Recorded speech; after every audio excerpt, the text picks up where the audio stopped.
vient de l'italien stanza, qui signifie chambre, endroit où l'on s'arrête. C'est pas plutôt endroit où on dort? À la Renaissance, lorsque le terme est importé en France, il est associé à strophe. Stances et strophes deviennent donc des synonymes. Mais ensuite, le terme évolue et gagne en indépendance. La stance est libérée du pouvoir oppresseur de l'ennemi colon strophe. Charles Héguin de Guerle l'a définit comme une période poétique à ordre déterminé et qui a une unité de sens. Ça me rappelle quelque chose, ça. En effet, la définition est très proche de celle de strophe.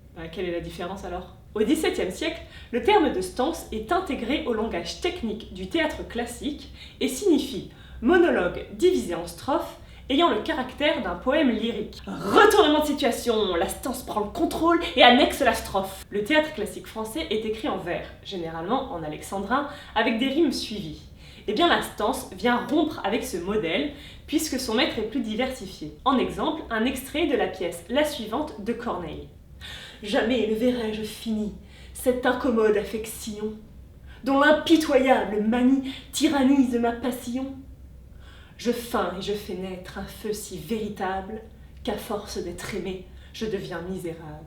Quel orgueil ce gars-là! Red flag direct, hein. Allez, suivant. On voit bien dans l'extrait choisi que les stances, écrites en arachnéen et en rimes croisées, viennent rompre avec le rythme des alexandrins en rimes suivies.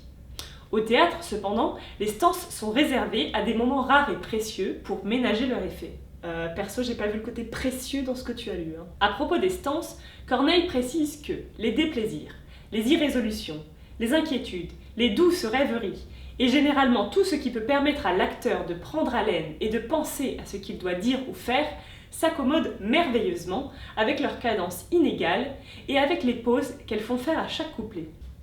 Excuse, je veux pas passer pour une rabat-joie, hein. Loin de moi cette idée, mais on n'est pas censé parler de poésie et pas de théâtre. C'est vrai, donc revenons à la poésie.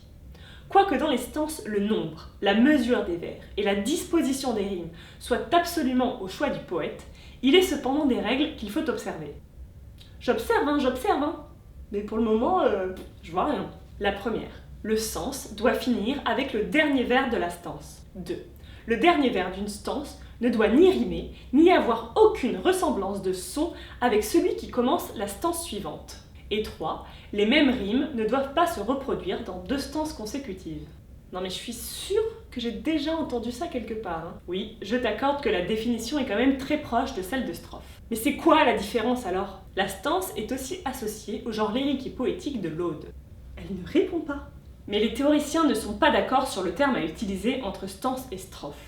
Louis Quicherat dit que, dans l'Aude, les stances se nomment strophes, tandis que Bec de Fouquier dit que l'Aude est composée d'un certain nombre de strophes auxquelles on donne souvent le nom de stance. Donc personne ne sait. Ça vaut bien le coup de faire de l'importation. Hein. Je te l'accorde, ce n'est pas clair.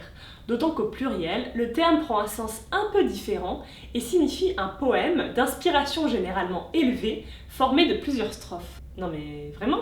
Ça devient risible là. Hein. Ce que moi je retiens, c'est qu'en poésie, stance et strophe se confondent, mais que stance est plutôt réservé au vocabulaire du théâtre classique, de l'ode ou du lyrisme, tandis que strophe est le terme plus général. Bon, du coup ce que je te propose, c'est de pas utiliser le terme de stance en poésie, ok? On est d'accord, hein? C'est bon? C'est un peu fou, mais ça me va. Oui, soyons fous, soyons poètes et vulgarisons la poésie.